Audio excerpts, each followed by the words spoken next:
Sarabile. Action Aid South Africa is seized with assisting mining communities to have better life chances, and they're highly critical of the role that mining companies have played in the life of the communities where they mine. And you'll know that corporate social responsibility within mining houses has been a major point of discussion and even pay negotiations. In measuring how big mining firms give back to their communities, I'm joined in studio by Christopher Rutledge. He's a Natural Resources Manager at Action Aid South Africa, and John Capel. He's from Benchmarks Foundation. Thanks very much, gentlemen, for joining us. Let me start with you, Christopher.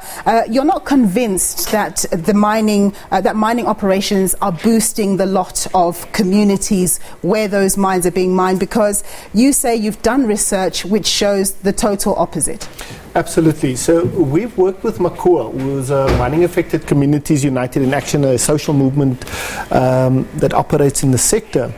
And what we found is, and we did this research in 8 communities across different types of mining, from coal mining to iron ore to gold to platinum.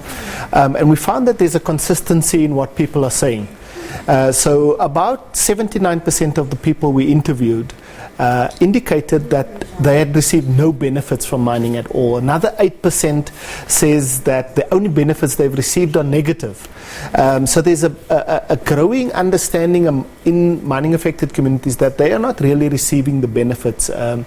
We are doing a social audit, which means that we are looking at what is it that the mines have promised to deliver to communities. As you know, in the Lonman case in Marikana, where they promised to build thousands of houses, they only built 3. And so we see that this is consistent across mining affected communities.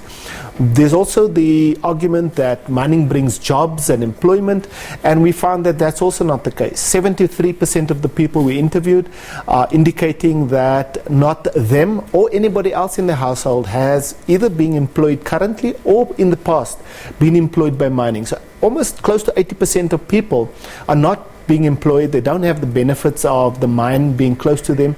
And when we ask them what are the things that they are most concerned about, certain things come out. There are 3 key areas that we have highlighted. The one is health. That we find that most of the people living in and around mines are suffering from health conditions, skin rashes, asthmatic conditions, and various other health problems, as well as the environment. So you have, with being close to the mines, you have a lot of blasting, which leads to cracked houses, cracked windows, and just the violence of having this mines explode, explosives close to your house is quite traumatic. And then also the violence that comes with an influx of people and a changing of social conditions. So there's a growing violence in this community. So health, violence, and benefits have been some of the key problems that we've encountered in our surveys.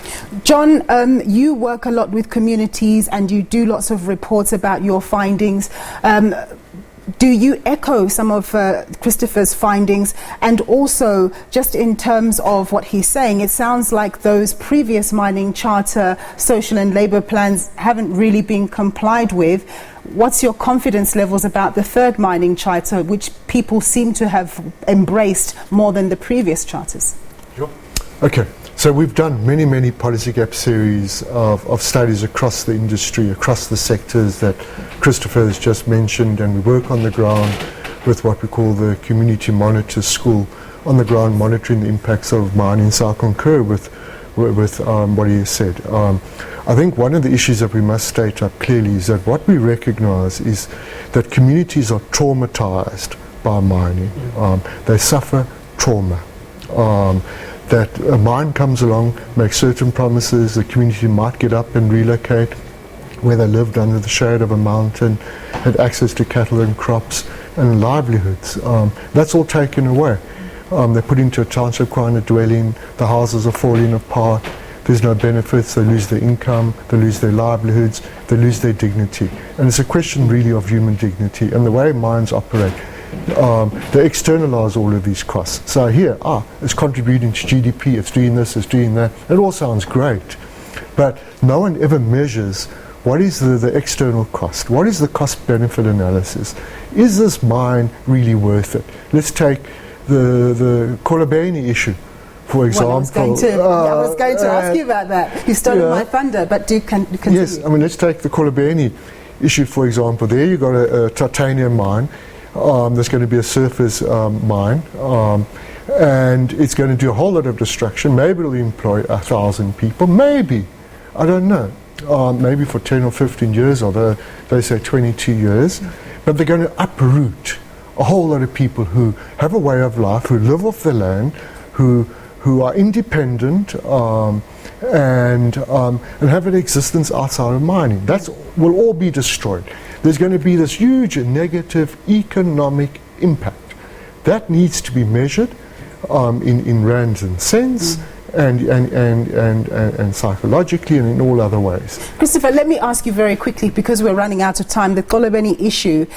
What do you think about the Minister of Mineral Resources deciding to appeal the High Court, the North Gauteng High Court's decision to that says that the communities must be consulted and they must give consent before the Minerals Minister is able to give a license to this Australian company that wants to explore or mine titanium there? What do you think of that particular action? Well, we're very disappointed in the way that the Minister has approached this question of the Constitution, really. The Constitution is very clear that there has to be consultation. Our democracy is a participatory one. It's not just a tick box, go to a ballot and make a vote. The courts have affirmed this in many judgments, both in February of last year and again in the Kolobeni judgment.